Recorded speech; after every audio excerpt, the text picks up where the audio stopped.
Saudara, pemerintah Indonesia mendesak investigasi menyeluruh terhadap insiden penembakan 5 pekerja migran Indonesia di Malaysia. Kementerian Luar Negeri menyebut Indonesia sudah mengirimkan nota diplomatik untuk memproses dan mendalami identitas WNI korban penembakan oleh petugas maritim Malaysia. Lalu bagaimana saat ini penanganannya dan bagaimana perlindungan terhadap pekerja migran Indonesia? Kita akan bahas bersama sejumlah narasumber yang hadir di studio. Ada Wakil Menteri Perlindungan Pekerja Migran Indonesia Zulfikar Ahmad Tawala. Mas Menteri, selamat pagi. Terima kasih secara eksklusif hadir di Sapa Indonesia pagi ini untuk berdialog bersama kita. Terima kasih. Dan juga Direktur Migrant Care Wahyu Susilo. Mas Wahyu, terima kasih Selamat pagi. sudah hadir di sini. Dan melalui sambungan Zoom, anggota Komisi 9 DPR Fraksi PAN Ashabul Kafi. Pak Kafi, selamat pagi.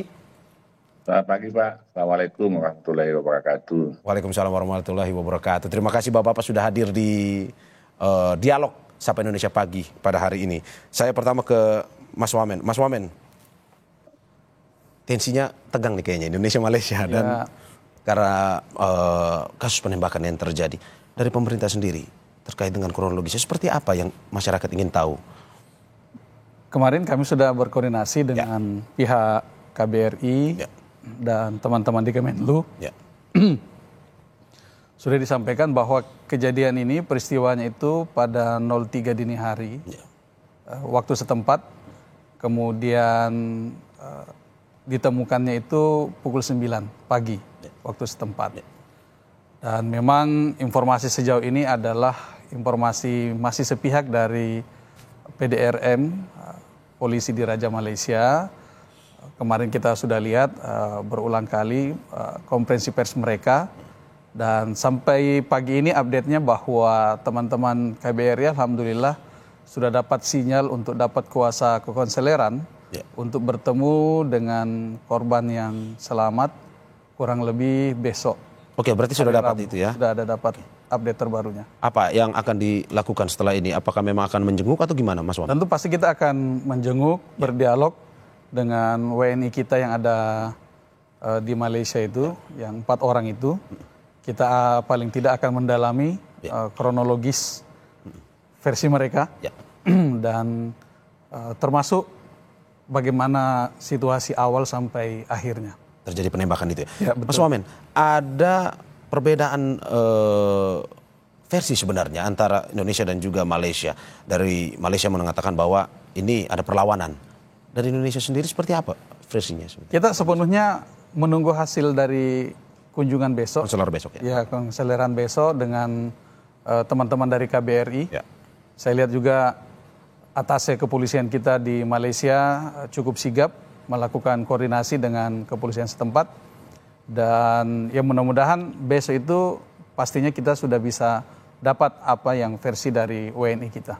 Oke, apa langkah-langkah ke depannya? Dalam arti bahwa ada korban kritis dan juga korban meninggal. Yang pertama tadi yang sudah meninggal itu alhamdulillah proses otopsinya sudah selesai dan pihak KBRI sedang menyiapkan proses pemulangan. Kita sudah menyiapkan segala dokumen segala macam dan dapat update dari teman-teman KBRI bahwa yang meninggal itu berasal dari Riau. Kami juga sudah kontak BP3MI untuk standby berkoordinasi dengan keluarga sampai kepada proses pemakamannya. Oke. Langkah hukum apakah juga akan diberikan kepada para korban dan keluarga? Tentu. Langkah oleh pemerintah sudah mengirimkan nota diplomatik. Kita meminta diusut secara tuntas, secara transparan agar kita mendapat perlindungan hukum yang setara dengan warga Malaysia yang ada di sana. Berarti Mas Menteri mau bilang Indonesia berada di belakang para korban ini ya, untuk memberikan perlindungan hukum. Tentu. Saya ke Mas Wahyu, Migrant Care. Mas Wahyu, extrajudicial killing kah? Kalau kita bisa bilang kategori dalam kasus ini? Iya, karena dalam perspektif hak asasi manusia, warga negara Indonesia yang menjadi korban itu nggak bawa senjata. Kemudian dimanapun pembunuhan tanpa proses hukum itu adalah pelanggaran hak asasi manusia. Harusnya kalaupun dia melanggar hukum, dia digiring dulu kemudian diproses secara hukum gitu. Jadi nah inilah yang tentu ya, dengan kilah mereka bahwa ini melawan, mereka melawan pun tidak dengan senjata seperti itu. Jadi tidak equal dan penggunaan senjata itu sebenarnya harus sangat selektif dalam konteks kriminalitas. Mas Wasi, Anda bilang tidak menggunakan senjata, berarti Migrant Care sendiri sudah tahu seperti apa kronologisnya, berarti tidak ada perlawanan? Iya, saya kira melawan pun kan dengan seadanya mereka gitu. Banyak kasus ya. Ini bukan sekali kasus seperti ini ya. Banyak kasus di mana perlawanan itu dilakukan misalnya dengan memukul atau memukul atau pokoknya menolak dia ditangkap seperti itu. Tetapi ini kan tidak seimbang gitu ya dengan dia menggunakan senjata, apalagi senjata api, senjata pembunuh. Gitu. Anda mau bilang bahwa ini brutal dan berlebihan? Ya, saya kira ini dalam perspektif hak asasi manusia, definisinya adalah extrajudicial killing. Nah, soal brutalitas, soal apa, tentu kita juga tunggu hasil investigasi seperti itu. Gitu. Oke, apa yang bisa dilakukan pemerintah ke depan, Pak? Ini terkait dengan ada extrajudicial killing. Iya, ini bukan kasus yang pertama ya. Kalau kami melakukan investigasi, nah ini beberapa kasus yang ada 75 atau 76 kasus penembakan dilakukan oleh polisi di Raja Malaysia. Sejak tahun 2005 sampai 2025. Nah ini terus berlangsung, berurut hampir setiap tahun. Nah pelajaran apa yang bisa dipetik di sini? Karena ini berlangsung setiap tahun, pemerintah Indonesia menyelesaikan hanya secara business as usual. Dari semua kasus ini tidak pernah ada penyelesaian yang tuntas. Sehingga mereka juga merasa bahwa ini nggak ada respon serius dari pemerintah Indonesia. Sehingga kita lakukan aja seperti itu. Apalagi di Malaysia ada stigma negatif terhadap pekerja migran Indonesia. Mereka dikatakan indon, mereka dikatakan pelaku jenayah, seperti itu. Jadi memang harus ada respon keras dari pemerintah Indonesia untuk mengakhiri ini. Bukan hanya mengakhiri yang 5 kasus ini saja, tetapi juga pada kasus-kasus 20 tahun yang lalu yang sampai sekarang nggak tertuntaskan. Seperti itu. Mas Wamen, saya ke Mas Wamen. Business as usual kalau kata Migrant Care. Perlindungan masih belum optimal. Seperti apa? Itulah yang menjadi konsen dari Bapak Presiden Prabowo Subianto pada saat kami semua kemarin dikumpulin. Dan secara khusus di kementerian kami pun sedang berupaya maksimal untuk kita tahu di Prolegnas Undang-Undang nomor 18 tahun 2017 kita sudah minta untuk direvisi. Itu bagian dari upaya maksimal yang akan kita lakukan terhadap total proteksi seluruh warga negara kita, pekerja migran kita yang ada di luar negeri. Oke, berarti Pak Presiden sudah tahu tentang terkait kasus ini, Mas? Saya kira pejabat yang mendampingi karena Pak Karding, Pak Menteri kami turut hadir di Malaysia, saya kira sudah terdeliver ke beliau. Saya ke Mas Kavi. Mas Kavi, selamat pagi. Ini pagi, Pak. Dialog yang seru antara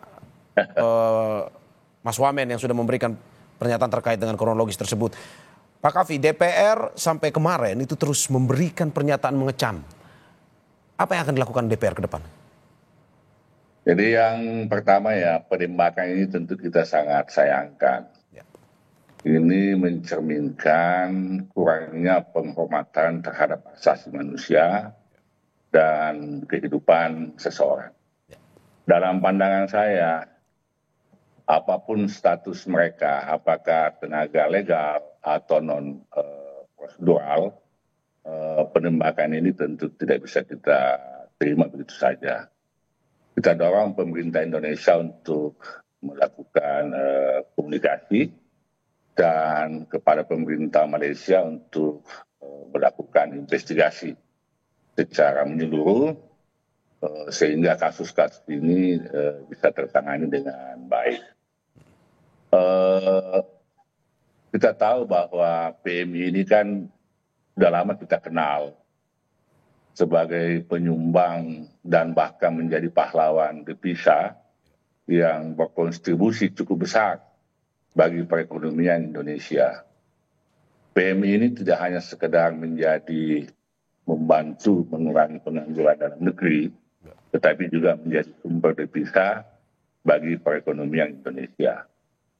Kalau kita melihat data yang ada, tren positif kontribusi devisa PMI ini sangat luar biasa. Tahun 2023 saja sekitar 227 triliun loh devisa mereka. Kemudian 2024 meningkat menjadi 231. Kemudian 2025 kita targetkan 230 triliun, 230 triliun. Ini sangat luar biasa.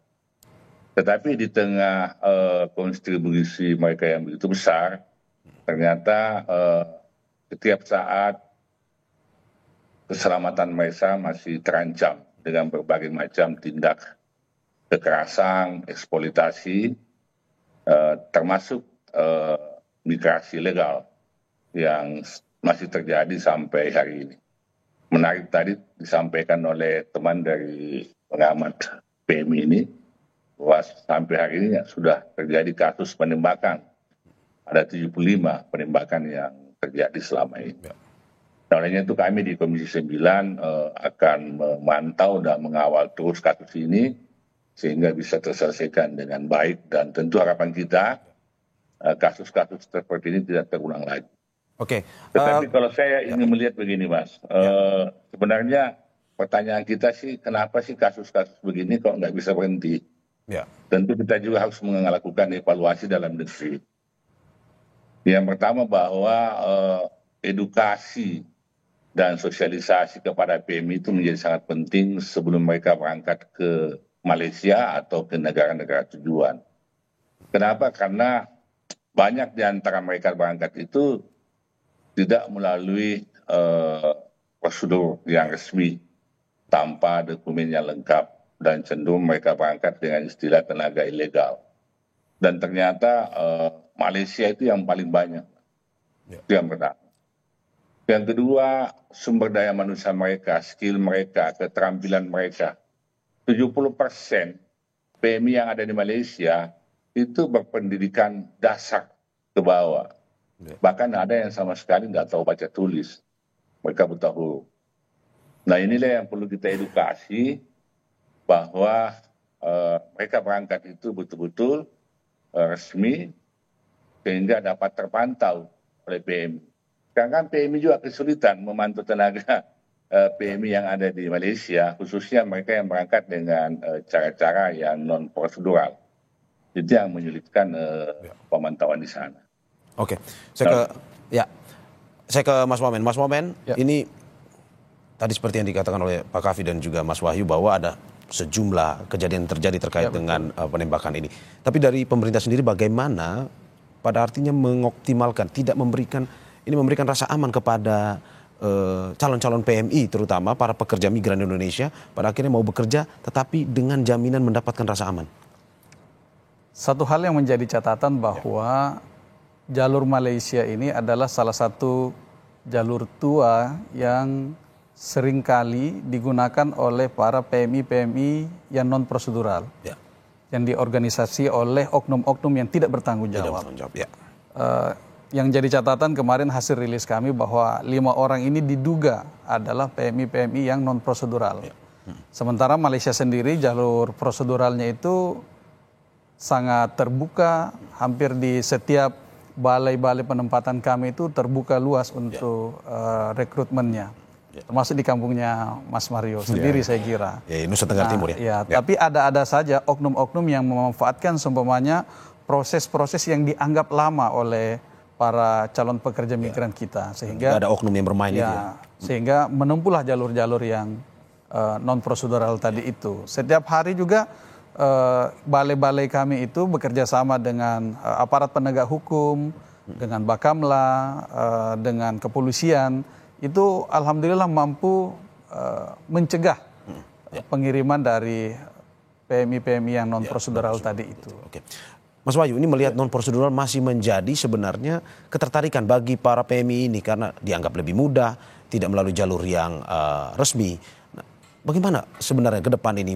Dalam arti pemerintah harus mengawasi nih jalur-jalur non prosedural, terutama oknum-oknum yang memiliki keinginan untuk keuntungan pribadi ini? Ya, saya kira kita harus lihat akar masalahnya ya. Mengapa pekerja migran kita lebih memilih untuk menjadi undocumented migrant worker seperti itu. Pertama adalah biaya penempatan sangat tinggi sekali. Undang-Undang 18 tahun 2017 telah mengamanatkan adanya pembebasan biaya penempatan. Tapi sampai sekarang itu tidak terrealisir. Di zaman BP2MI dulu, Kepala Badan sempat mengeluarkan itu, tetapi ada resistensi yang kuat seperti itu. Jadi kita sebenarnya ingin dorong, misalnya nanti di revisi Undang-Undang 18 tahun 2017, zero cost atau pembebasan biaya penempatan harus menjadi lebih konkret lagi. Yang kedua juga adalah ada faktor eksternal. Mengapa Malaysia lebih banyak membutuhkan pekerja migran kita yang undocumented?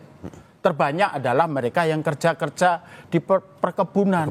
Mereka sengaja merekrut pekerja migran secara undocumented karena mereka bebas membayar levy dan mereka bisa mendatangkan pekerja migran lebih banyak, lebih masif yang tanpa dokumen. Karena yang dengan dokumen mereka harus memproses, apalagi di Indonesia dengan birokrasi untuk jadi TKI yang resmi itu juga selain birokratis juga berbiaya tinggi seperti itu. Nah, yang terjadi juga adalah Malaysia menerapkan standar ganda. Dia melakukan kriminalisasi terhadap pekerja migran kita yang undocumented, tetapi dia membiarkan perusahaan-perusahaannya, perusahaan perkebunannya, karena perusahaan perkebunan ini penyumbang ekonomi Malaysia, itu nggak pernah tersentuh hukum meskipun mereka mempekerjakan ratusan ribu bahkan jutaan pekerja migran kita yang undocumented. Standar ganda ini juga harus dipertanyakan oleh pemerintah Indonesia dalam hal ini. Oke, Pak Kavi, ini non prosedural masih menjadi momok. Bagaimana DPR melihat ini? Jadi kalau saya ini memang perlu dicari akar permasalahannya, Pak. Nah, yang pertama saya sampaikan tadi bahwa saya melihat bahwa salah satu faktor yang mendorong mereka dan banyaknya tenaga non prosedural yang berangkat ke luar negeri mencari pekerjaan, tentu yang pertama karena iming-iming ya. Iming-iming dan kesempatan lowongan kerja yang lebih banyak dan terbuka bagi mereka. Nah, itu yang pertama. Kemudian yang kedua, saya melihat juga bahwa adanya prosedur yang relatif agak rumit di dalam negeri sehingga mereka malas untuk menempuh jalur yang resmi itu. Ditambah lagi adanya calo-calo ya yang memanfaatkan mereka dengan iming-iming pemberangkatan yang lebih mudah tanpa melalui sebuah prosedur yang resmi dan menjanjikan peluang kerja yang ada di Malaysia atau di negara-negara lain. Nah, olehnya itu sekali lagi saya tekankan khususnya kepada Pak Wamen, kepada BP2M ini untuk melakukan edukasi ya, sosialisasi kepada masyarakat. Pelibatan stakeholder di tokoh-tokoh masyarakat untuk memastikan agar mereka yang berangkat ke luar negeri mencari pekerjaan itu dipastikan berangkat dengan cara yang sesuai dengan prosedur yang ada. Kenapa? Karena kalau mereka berangkat dengan non-prosedural atau tenaga ilegal, itu akan lemah di mata hukum di negara luar. Di Malaysia, mereka yang berangkat dengan cara-cara ilegal, kalau mereka ingin melakukan pengaduan atau apapun juga, itu akan dipaksa dan ditekan oleh para majikannya untuk dilaporkan ke polisi. Dan pekerja ini pada takut semua karena mereka tidak memiliki dokumen.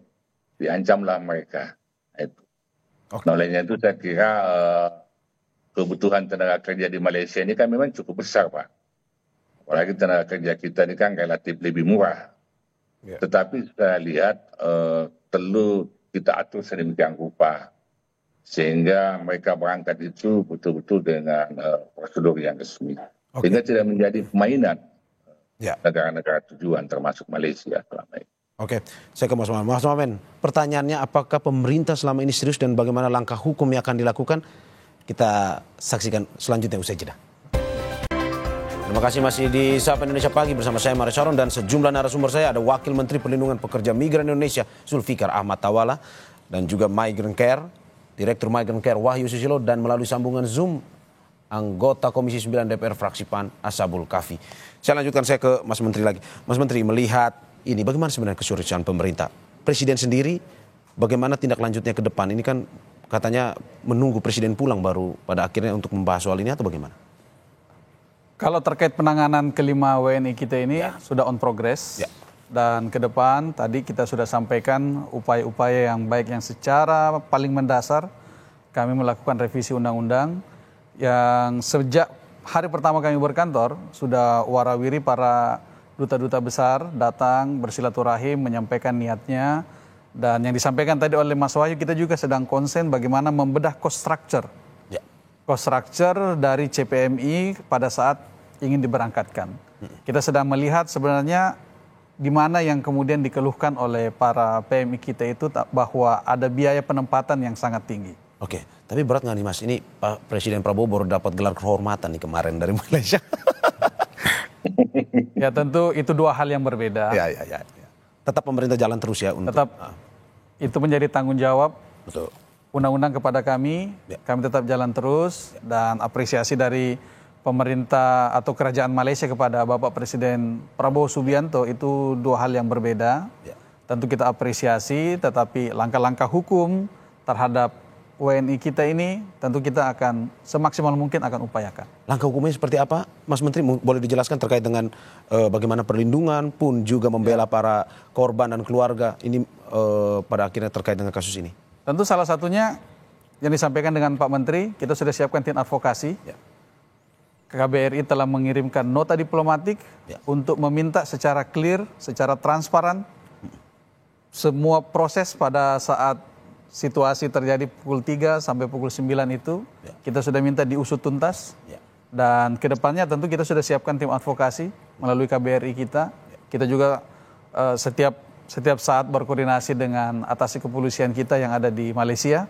Ya, semoga hal-hal yang kita tempuh ini menjadi bagian dari ikhtiar-ikhtiar kita untuk hadir bagi para WNI kita yang ada di luar negeri. Oke, Mas Wahyu, bagaimana melihat peran pemerintah terkait dengan keseriusan hukum ini? Apa ya langkah-langkah yang harus dilakukan sehingga pada akhirnya ini bisa dari pemerintah Indonesia membela warga negara Indonesia sendiri? Iya, saya kira tentu langkah hukum yang dilakukan adalah menuntut keadilan ya, akses keadilan bagi korban dan penghukuman kalau memang tindakan ini juga dianggap melawan hukum di sana. Dan ini harus menjadi momentum untuk mengakhiri impunitas yang selama ini dinikmati oleh pelaku ya, oleh otoritas bersenjata Malaysia dalam setiap langkahnya yang sampai ada 75 korban itu mereka juga mendapat penghukuman. Nah, yang penting lagi adalah ini jadi momentum. Tahun ini itu adalah tahun keketuaan Malaysia untuk ASEAN. Indonesia harus mendorong komitmen tegas dari Malaysia untuk benar-benar memberikan perlindungan terhadap pekerja migran, bukan hanya dari Indonesia tapi juga dari kawasan ASEAN, karena selalu di dalam momentum ASEAN persoalan pekerja migran itu menjadi persoalan yang selalu diprioritaskan ya. Waktu keketuaan Indonesia di tahun 2023 kemarin aja ada 3 deklarasi terkait perlindungan pekerja migran. Momentum ini harus dimanfaatkan oleh pemerintah Indonesia, dan sekali lagi sebenarnya kita tidak boleh dininabobokkan dengan diplomasi serumpun atas nama persaudaraan Indonesia-Malaysia, tapi kemudian juga menutup kasus-kasus yang selama ini tidak pernah terselesaikan. Oke. Apakah Anda melihat dengan berbagai kasus yang pernah terjadi, nota protes ini sebenarnya efektif untuk dilakukan? Ada beberapa langkah yang efektif sebenarnya yang bisa mendorong Malaysia mau kemudian berunding ya. Misalnya dulu kita pernah melakukan moratorium penempatan pekerja migran dengan terukur, tapi juga tentu dengan pengawasan. Karena kalau moratorium tidak terkontrol, seperti yang terjadi kita moratorium ke Saudi Arabia atau ke Timur Tengah, yang terjadi adalah penempatan yang tidak resmi, makin banyak, perdagangan orang makin banyak. Tapi dalam momentum moratorium dengan Malaysia pada waktu itu, kalau nggak salah 2011 atau 2012, Malaysia kemudian mau mengajak kita berunding untuk memperbaiki MOU kita, seperti itu. Jadi selain nota protes diplomatik, tetapi juga langkah-langkah yang terukur yang harus juga dilakukan. Karena kita juga harus reminder lagi kepada Perdana Menteri Anwar Ibrahim. Kesempatan pertama setelah dia terpilih, dia berkunjung ke Indonesia dan dia berjanji akan memberikan perlindungan terhadap pekerja migran Indonesia dan mengakhiri kekerasan. Ini kan yang harus ditagihkan. Ya, dengan hubungan baik Presiden Prabowo saat ini dengan pemerintah Malaysia diharapkan bisa memang menyelesaikan kasus ini. Pak Kavi, bagaimana melihat jika tidak optimal ke depan pemerintah, apakah mungkin saja akan mengganggu hubungan antara Indonesia, Malaysia yang ini kadang-kadang panas dingin nih? Itu tentulah, sekarang aja pasti akan terganggu hubungan ini Pak ya. Wah, pakai eksiden ini tentu membuat perasaan warga negara Indonesia dan kita semua ini kan perlakuan penembakan ini tentu menyinggung dan menyakiti hati kita semua. Apalagi kasus-kasus ini terjadi berulang-ulang berkali-kali gitu kan. Nah, olehnya itu saya kira hubungan bilateral, perjanjian bilateral antara pemerintah Indonesia dengan Malaysia ini harus ditingkatkan terus-menerus itu kan. Hubungan diplomasi khususnya menyangkut masalah PMI ini. Karena di satu sisi PMI kita butuh mengirim ke luar negeri, tapi satu sisi juga kan mereka membutuhkan mereka PMI ini. Olehnya itu perlu duduk bersama. Saya dorong P2M ini mungkin segera melakukan komunikasi dengan pihak pemerintah Malaysia untuk duduk bersama ya membicarakan kasus ini. Kan ini kan kasus seperti ini kan kasus yang berulang-ulang sampai 75 kali sudah penembakan yang terjadi. Itu yang kelihatan.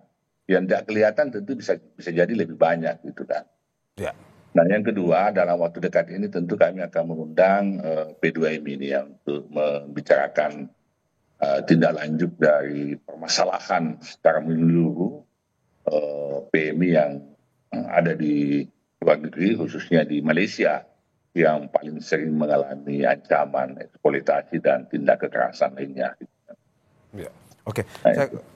Saya ke Mas Wahyu. Mas Wahyu, bagaimana ke depan apa yang harus dilakukan pemerintah untuk ini keluarga korban? Apa yang pendampingan seperti apa yang perlu dilakukan? Ya, saya kira memang secara darurat ya, mungkin pendampingan pada proses kesehatan mereka di hospital ya. Karena jangan sampai misalnya karena mereka undocumented, mereka mendapatkan pelayanan seadanya di hospital. Itu yang penting dimonitor, kemudian juga memastikan proses pemulangan jenazah ke Indonesia itu juga harus dipantau kondisi fisiknya. Apakah ada hal-hal yang mencurigakan ya di dalam konteks seperti itu. Karena bagaimanapun juga akses keadilan untuk warga negara Indonesia berstatus apapun itu wajib dipenuhi ya oleh pemerintah Indonesia. Kita punya undang-undang hubungan luar negeri di mana ada mandat bahwa siapapun dia, asal dia warga negara Indonesia, dia harus dilindungi. Undang-Undang 18 tahun 2017 itu tidak membedakan sebenarnya services kita kepada pekerja migran dalam status apapun. Apalagi Indonesia juga sudah meratifikasi konvensi perlindungan pekerja migran. Berarti Anda mau bilang bahwa prosedural non prosedural Indonesia tetap harus ada bersama warganya ya, Mas Wahyu. Oke, Mas Menteri, bagaimana melihat ke depan apa yang nanti pemerintah akan lakukan kepada keluarga korban, terus juga mencegah agar ini tidak terjadi lagi? Tentu yang pertama memang kita akan melakukan edukasi. Prosedur standar yang selama ini telah berjalan di kementerian kami itu adalah ketika terjadi laporan seperti ini, maka pihak Balai BP3MI setempat itu akan berkoordinasi langsung dengan keluarga. Lalu setelah itu begitu PMI pulang sampai ke Soekarno-Hatta atau dimanapun, biasanya kita menyiapkan fasilitas namanya rumah nyaman. Di sana kita lakukan screening baik dari masalah kesehatan, fisik dan psikologis. Lalu kemudian setelah kita anggap oke, kita balikin. Ya. Kalau yang belum, semuanya butuh pengobatan. Kalau dia di Jakarta, itu kita rujuknya ke RS Keramat Jati, Polri, RS Polri yang ada di Keramat Jati. Seperti itu prosedur standar yang selama ini telah berjalan. Yang berikut saya ingin meng-underline bahwa di luar dari perintah undang-undang, memang doktrin kebangsaan kita itu adalah menjaga segenap tumpah darah Indonesia. Sehingga siapapun kita, seluruh elemen bangsa, yang punya akses, yang punya informasi, untuk ataupun dalam rangka menjaga para PMI kita, para warga negara Indonesia yang ada di luar negeri, itu pasti kita akan lakukan. Ya. Kedepan juga bagaimana optimalisasi yang dilakukan ini semakin lebih baik ya, melihat bahwa ada kejadian-kejadian terutama dengan Malaysia ini, bagaimana Pak Menteri? Tentu itu sangat akan kita lakukan. Pada saat dilantik, saya berkoordinasi dengan beberapa teman-teman lama saya di Malaysia yang juga menjadi wakil menteri di Malaysia. Beliau menyampaikan, bahkan kami sempat silaturahim di Jakarta, beliau menyampaikan bahwa Indonesia dan Malaysia sekarang ini ada pada satu frekuensi yang sama-sama ingin melakukan perbaikan mendasar di dalam negeri, lalu kemudian kita berharap dari